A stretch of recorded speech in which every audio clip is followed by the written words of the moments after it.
Hi guys, welcome back to Disney Geeks Podcast. I am your host Emily. This is my sister Megan. You guys know Megan. She's been on a few episodes. Today we are going to be discussing the Goofy movie. This is a classic and is one of our favorites in our family. We totally grew up watching it. Seen it a lot. I haven't seen it in years though. Yeah, it had been a while since night. we watched it, but it is such a good movie. So, as always, if you're new here, I do a Google description and then I do my version of a description. So the Google description for this is kind of long, which I'm like, whatever. So it's, though Goofy always means well, his amiable cluelessness and klutzy pratfalls regularly embarrass his awkward adolescent son Max. When Max's lighthearted prank on his high school principal finally gets his longtime crush, Roxanne, to notice him, he asks her out on a date. Max's trouble at school convinces Goofy that he and the boy need to bond over a cross-country fishing trip like the one he took with his dad at Max's age. This throws a kink in his son's plans to impress Roxanne. My description is, it's a hilarious movie about Goofy and his son Max, which is filled with a lot of heartwarming and lovable moments. We learn about the relationship and bond between father and son and the awkwardness of the teenage years. Yeah, that pretty much sums it up. Yeah, I don't know why the Google description is so long, but next I always do Easter eggs. So right off the bat, right when in like one of the first scenes, we see PJ, who is Pete's son and Max's friend, call Max, and that phone is a Mickey Mouse phone. Which is a real item. They sell. You can still buy it. You can buy the Mickey Mouse phone. It's rotary phone, or I think it's a rotary phone, yeah, and it's like Mickey is holding it. And Mickey is holding it, and the phone is yellow. Real thing they buy. Yep. Real thing you can buy. Mickey and Donald make a couple cameos in the movie. They're very like small, and you blink and you miss it.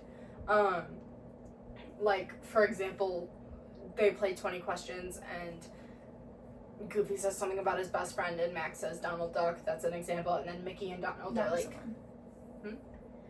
when they were leaving for the trip, yeah, Goofy says, "I'm gonna take my best friend on a trip," and he means Max. I'm gonna take you on a trip. But Max thought said Donald Duck. And then like the camera pans and there's an audience and Mickey and Donald are in the audience. But again, if you blink, you miss it. So I had to Google these to find them. One I noticed that's probably on your list, I'm sure, that is definitely more obvious, but it's definitely more obvious than that, but it is still pretty quick. During towards the beginning of the movie, I think it's the second or third song, it's On the Open Road. It shows Donald and Mickey on the side of the road hitchhiking, and they just drive past them real fast. Oh, that's funny. I didn't realize that one. There's a hidden Mickey on a high chair, according to Google. I don't even remember there being a high chair at all in this movie. Unless... it might have been... the scene where they're photographing the baby or something. It might have been when they're photographing the baby in the very beginning at Goofy's work. This is another one that, like, you blink and you miss it. Goofy's keychain for his keys. Oh, that one was there several times. It's the Disney logo, and the font is the Disney font. Yes, it's just the logo is just the D. It's gold and red. Similar to the phone. Yeah. Similar color scheme. Another one is when they're in the hotel room, they turn on the lamp. It is an aerial lamp, except the only difference is that I'm pretty sure her shells were green, but everything else is. It was meant to be similar. It was a mermaid with a green tail and red hair. Yeah. Where are all my notes? Oh, the perfect cast is a reference to the old Goofy shorts of the how-tos, where Goofy does a short about how to cast the perfect cast, and that is referenced when he's talking about the perfect cast in the movie. Oh, I like those. I didn't know that. I'm sure I haven't seen all of them. There's like 100 of them. But I remember watching the Goofy how-tos. And I think there was a How to Go Fishing Yeah. where he teaches that. Those were always interesting because he never spoke. Yeah, he never spoke, but you wouldn't be able to tell because I There feel was like, a narrator. and I feel like all of Goofy's character is his voice. Like that totally adds to his character. Yeah, but he didn't speak in those. It was just a narrator and him being Goofy and his mannerisms. Mm-hmm. So it was an interesting choice, but it was also before Goofy was like clearly established. Another Easter egg is the lady from Pasadena is apparently a reference to it's like a parody of a Dodge commercial. I have not seen said commercial, so I don't know. Feel free to correct me if I'm wrong there.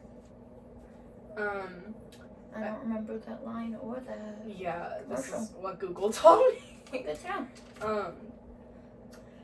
Wallace Shawn is the principal, and I feel like that is an Easter egg in itself.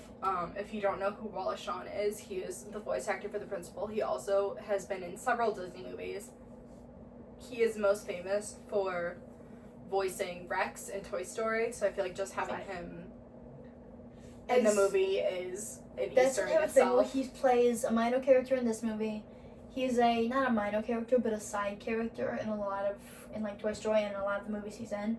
So I wouldn't have caught it until we were watching it together last night, and Emily goes, "Hey Megan, that's the voice of Rex." And as soon as she said it, I heard it. Mm-hmm. But if she hadn't said that, I don't think I would have caught it. And then the last Easter egg I have, because the one I have on here is more of a fun fact than an Easter egg, is that they are playing 20 questions and they straight up say, "Is it Walt Disney?" Yes. Which is like, They say, "Is it?" Goofy says, "It's a man." Max goes, "It's Walt Disney." Goofy's like, "How'd you guess?" yeah, which that one, Didn't like, they do 2 rounds and one was Mickey Mouse and one was Walt Disney? I don't remember. Which that is a very obvious Easter egg. Like, obviously, Walt Disney is the creator of all the movies and stuff. So that was funny, though, because it was, like, kind of breaking the fourth wall a little bit. Definitely interesting. We're both tired. We're recording this at, like, 10:15 at night. So, excuse the yawning and random tangents, but...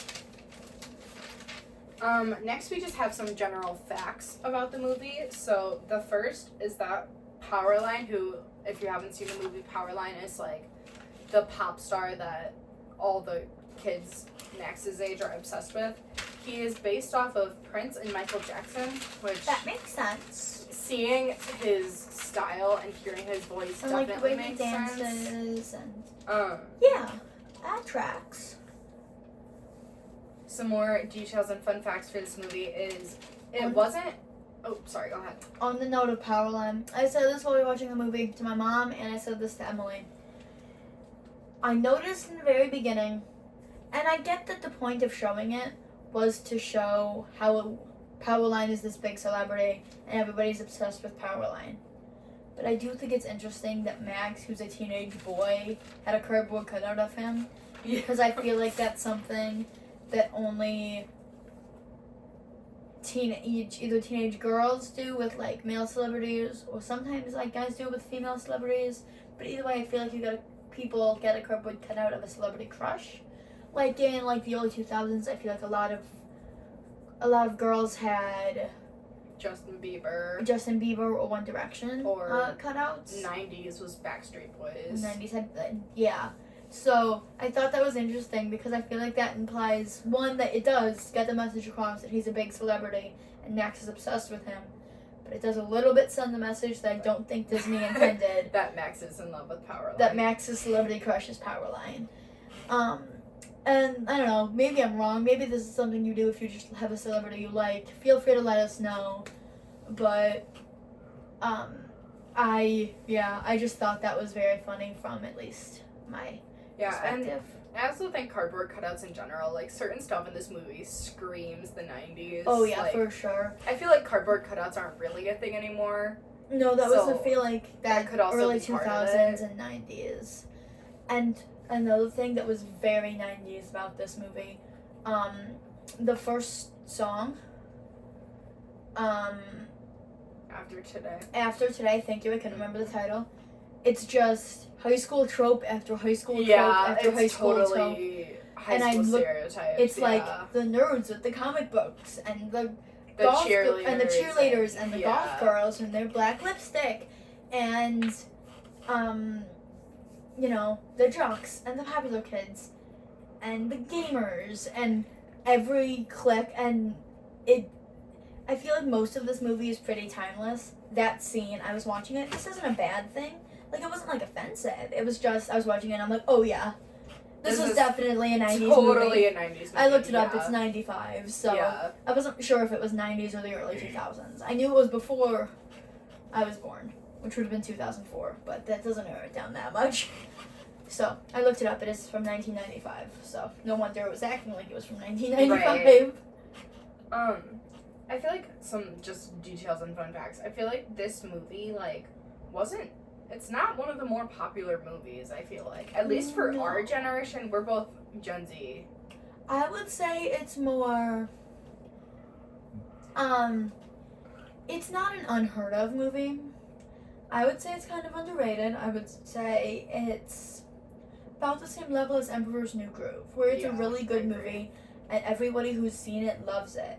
But Right. not everybody has seen it. It's not like Lion King, where everyone's seen it Right. a dozen times.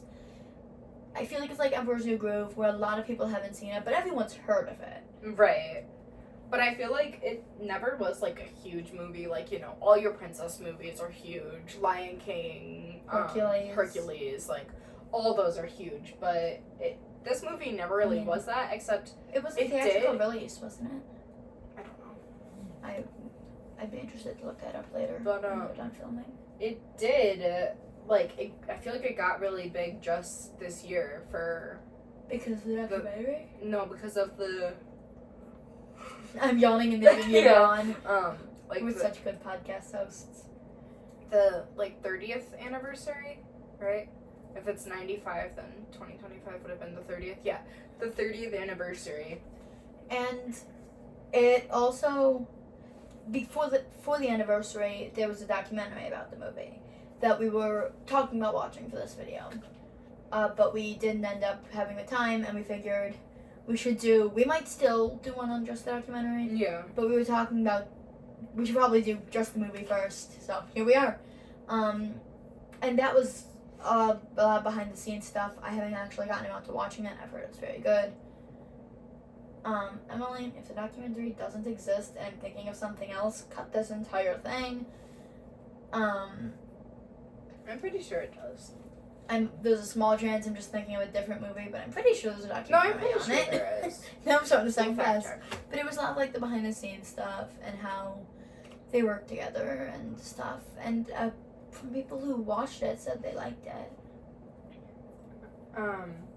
Some more fun facts is there were 3 different songs made and recorded before deciding on the song After Today.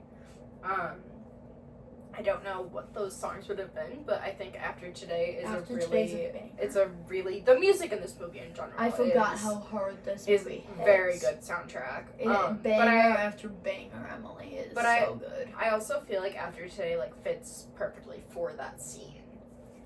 Like, Yeah, it also allows for all the high school tropes. right. It is interesting that I feel like you hear about a lot of times where they'll pitch ideas, but I feel like it's interesting that they actually went through and recorded Yeah. all of these songs. I don't feel like you see that very much, so evidently interesting. Some more is the voice actor who voiced Bobby. If you don't know, Bobby is one of Max's friends. He improvised He's almost. the Cheese Whiz guy. He's the right? Cheese Whiz guy. Yeah, he improvised almost his entire lines. Like all of his lines from the movie, for the most part, were improvised. So that's again really funny because I feel like that is so fitting. Like, Yeah, that makes sense. Or, I don't know if it was fully improvised or if it was like a general thing of, here's the vibe of the scene, go for it. Or, what I would guess when you say improvised is his lines had English words. So a lot of times in the movie he'll be like, cheeseola, or other weird slurping. slurpage. His first His first line in the line movie is slurpage. So I feel like it might have just been something where, like, it was normal words and he just kind of spruced them up a bit. Part of the movie was made in Paris. I don't know if that means they animated it in Paris. I did not do a ton of fact checking for this one, but I just know that part of the movie was made in Paris. Interesting. And then this movie, kind of like a lot of Disney movies, do have some not dark themes, but just kind of like a little bit heavy topics. So some of these that I found was peer pressure especially from PJ, which if you didn't know stands for Pete Jr. I didn't know that. That's funny. You hear him say, like, throughout the entire movie, like, we can't do this, my dad's gonna kill me, and like his friends kind of pressure him into doing things anyway. And then we also see Max like feeling pressure to lie to Roxanne to fit in and think he's cool. Another theme I saw while on the topic of PJ was and I know this was very intentional, again, but the difference in the styles of parenting. And you could see that in the way that, like, PJ interacts with Pete versus how Max interacts with Goofy. PJ is, like, scared of Pete. PJ is scared of Pete. And Max is mad at Goofy for most of the movie because he's a teenager. Right. Like, Goofy ultimately didn't do anything too wrong. I mean, to be fair, if my parents said, hey, drop what you're doing, we're going on a 3-week trip, I would be a little mad as well, because I do have plans in the next 3 weeks that I don't just want to drop. So I would prefer that they told me ahead of time, but also, like, Goofy did what he thought was best. I also don't blame Max for being mad. In this movie, we also see a huge lack of communication, and I pointed this out yesterday when we were watching it, but, like, the entire plot of the movie would have been gone if they would have just, like, communicated. So kind of building off of that, like, Max didn't communicate to Goofy why he needed to stay home, and Goofy didn't communicate, like, really why he wanted to spend time with him. Right. So I do think, like, they going on that trip would have been beneficial, but, like, maybe wait till after this concert, or, like, maybe they could actually, like, sit and plan it together. But I don't know, like, the lack of communication, I just didn't make you mad? A little bit, between, like, father and son. Like, I just think it's really important that you communicate, like, not just in, like, relationships with a partner or significant other, but, like, with any relationship, any friendship, relationship with family. Like, I feel like communication is so important, and, like, literally that entire movie is built off of a lack of communication. Yes, but I feel like that's very accurate. It's a very accurate representation of how a 15-year-old boy would interact with his parent, especially when he's mad at this parent. Right. Like, Max spends a lot of the movie just kind of sulking and pouting and ignoring Goofy because he's 15. Right. And that's how 15-year-olds act. And, like, yeah, it's frustrating. But also, a lot of 15-year-olds are frustrating. And, like, again, like, yeah, Goofy did spring this on him, and, like, I would be kind of mad too, personally. Right. I mean, I would have spoken to my parents on this trip, probably. Right. But I would still be kind of mad if it was suddenly going on a trip. I don't know, like, I feel like it was pretty accurate because I feel like Max is mad, and, you know, he's thinking, you know, my dad is all up my business, he doesn't need to know. And Goofy's thinking, you know, I'm a parent, I shouldn't have to explain myself, I'm his dad. So, that's where the lack of communication comes from, and I feel like that's very accurate parent-child representation. Because, like, it's kind of how it seems to be to have a teenager. Like, I mean, I don't know. I'm not a parent. I'm 20 years old. I don't have a 15-year-old son. That would be weird. But, like, I do think it's, like, I don't think I sulked in the car for days and days and days. Right. But I was snappy and refusing to tell my parents stuff in like early high school, late middle school. For sure. So yeah, I feel like it is frustrating, but I do also feel like it's accurate and like good representation. Right. Kind of building off of that, in this movie, we see a desire for independence. As one of the themes, Max is thinking he can do so much more on his own than he actually can. And I think this movie does do a really good job of, like, kind of highlighting, like, the growing up and, like, yeah, being a teenager sucks, but, like, you have to get through it. Like, I feel like that movie does a really good job of that. Right. But it did also point out, like, parts of high school are awful for a lot of people. Like, Max got bullied in the beginning of the movie, and Max got detention, and, like, for a lot of people, that's what high school was. It was getting bullied, or it was getting detention, or it was getting ignored by the girl you liked, or whatever. Right. But also, like, being a teenager is great, and you can be at the Powerline concert, and you can get the girl. Right. And it's about having confidence, and confidence is a really hard thing for people at that age. Like, the social pressures, and, like, there's so many social pressures, and you're learning how to, like, your body is changing, and you're learning about that, and you're learning how to, like, deal with all of these changes that are happening around you, and how changes in how people treat you. In, like, yeah, I would say this movie is a good representation of, like, late middle school to early high schoolers, and I feel like this is kind of how it is. Like, parts of it do suck, and it is scary sometimes, but also parts of it are great after you push through the parts that suck. Right. And then, yeah, just that desire for independence. Like, Max wants to do all this stuff on his own, and he doesn't want to tell his dad, but he doesn't know that, like, he needs his dad for a lot of the stuff. Right, that's the thing. He thinks he doesn't need his dad anymore, because now he's, I don't know if it says an exact age. I've been saying 15, just because that sounds roughly right. 14 or 15, I would say. Because, yeah, if he's finishing his freshman or sophomore year, that'd be about 15. 15-ish. And then the final kind of, like, theme I have about this movie is the idea of music bringing people together. We both said that we love the music from this movie. It's bangers. So good. Bangers. I will listen to the soundtrack in my free time after.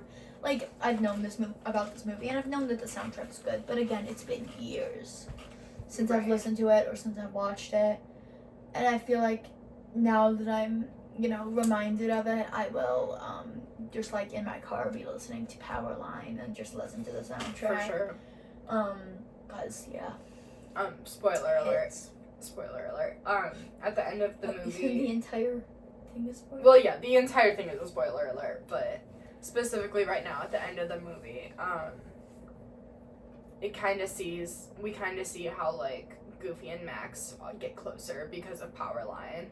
And even before that, when they're drifting down that river in the car, they're both singing, and they start off on, like, opposite ends of the car with, like, the imaginary line drawn in the middle that they, and, like, Max is in his area, Goofy is in his, and they, like, I feel like slowly throughout that song get closer too. For sure. Could you remember what that song's called? Because I don't. I'm very tired.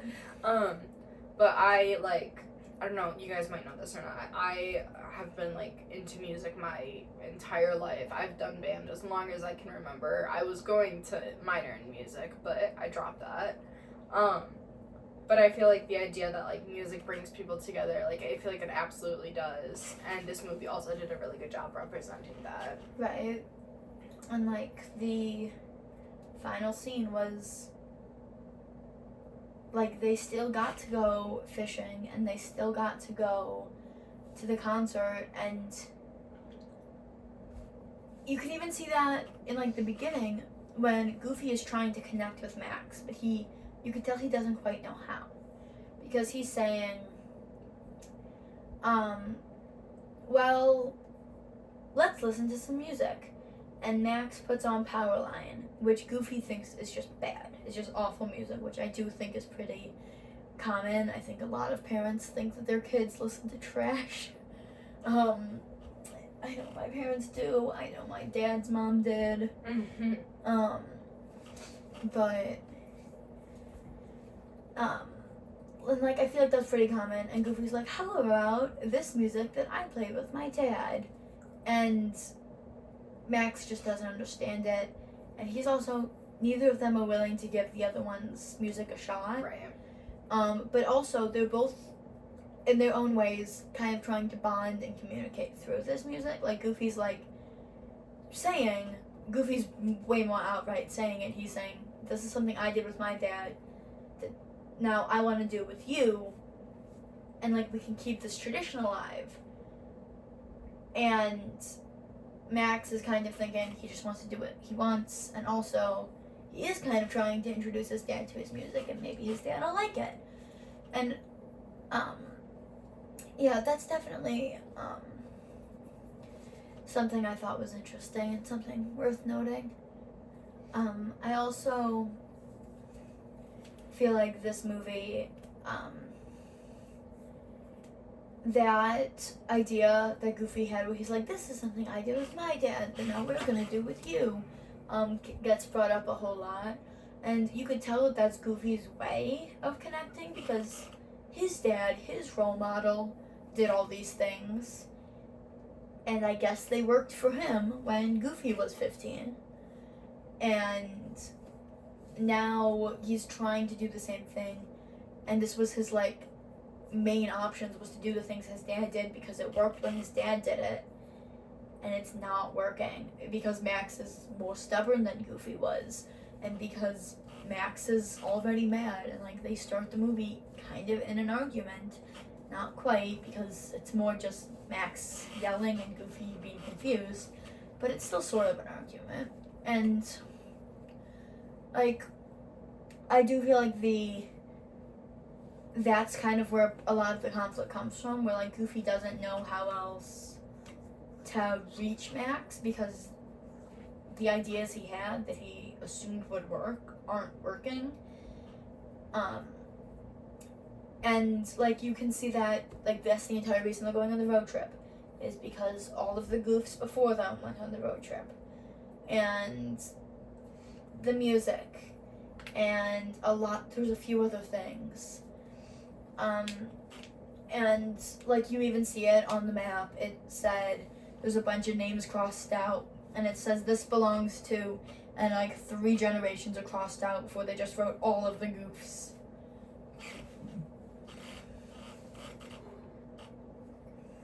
Fun fact. I have a fun fact that's less fun than yours. I always assumed Max either was his full name and wasn't short for anything, Oh, it's Maximilian. or was short for Maximus. But it is Maximilian, you're right. Goof. What a name. Maximilian Goof. Do you think he has a middle name? It's probably something dumb. Probably like Michael. Or like, no, it's probably like Maximilian, like Bartholomew Goof or something like that. I'm gonna Google it. Editing, Emily's gonna put it on screen right here if he has one. I'm making more work for you. Haha. I'm not gonna do that. You can look it up for yourself. Well, then why did I do my little gesture? Now you have to do it. That is all I have in my notes, but I just want to have like one last comment. I personally love this movie. It's so underrated. It's such a cute movie, and it's so definitely good. one. It's definitely one that's like very family friendly. We grew up watching it, and I feel like it never gets old. And it just gets better and better the more I watch it. I absolutely adore this movie. It is not just a kids movie. It is a kids movie. Kids can watch it. Kids will enjoy it. But I do feel like I watched it for the first time again in years, since I was probably about 10.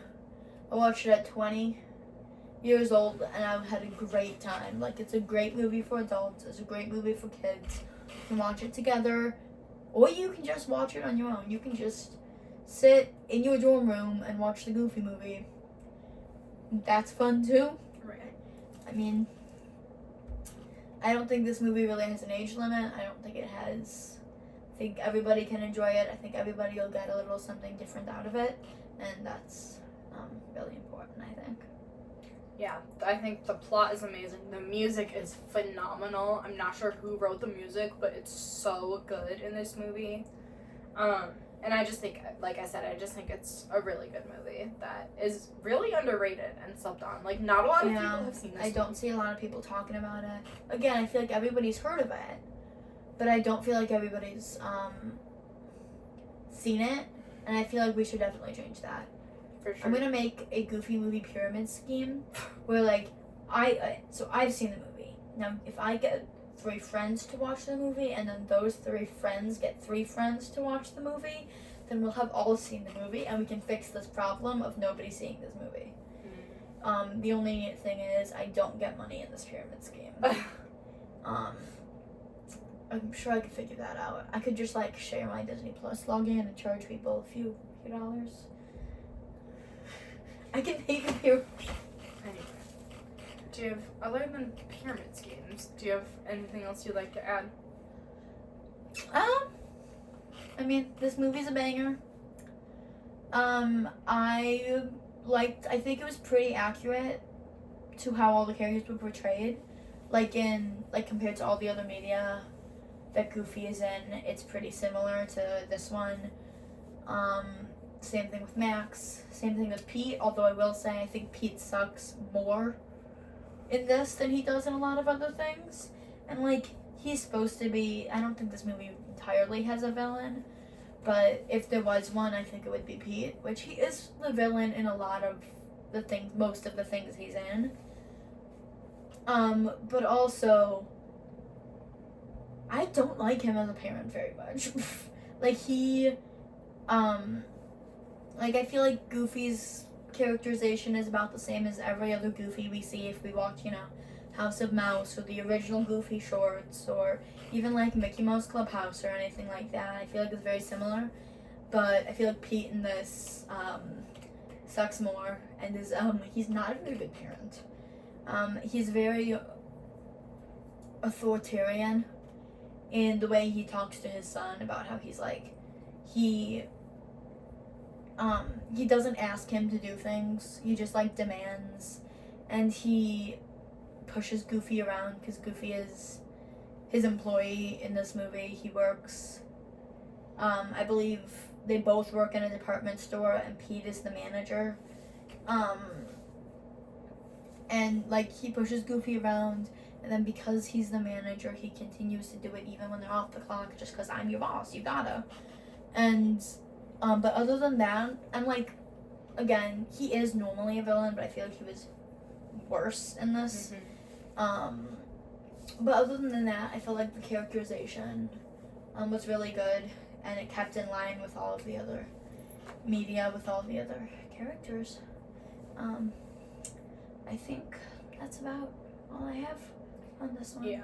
Like I said, I absolutely love this movie. So, thank you guys so much for watching the video, if you are watching the video, or listening, if you are listening to it. Make sure you check out my YouTube channel and my social medias. You can check out Megan's social medias. I'll have them linked in the description of the YouTube video. Thank you guys so much for watching. I hope that you guys enjoyed this one, and I hope you give this movie a chance, because it really is good. And we will see you guys next month. Bye!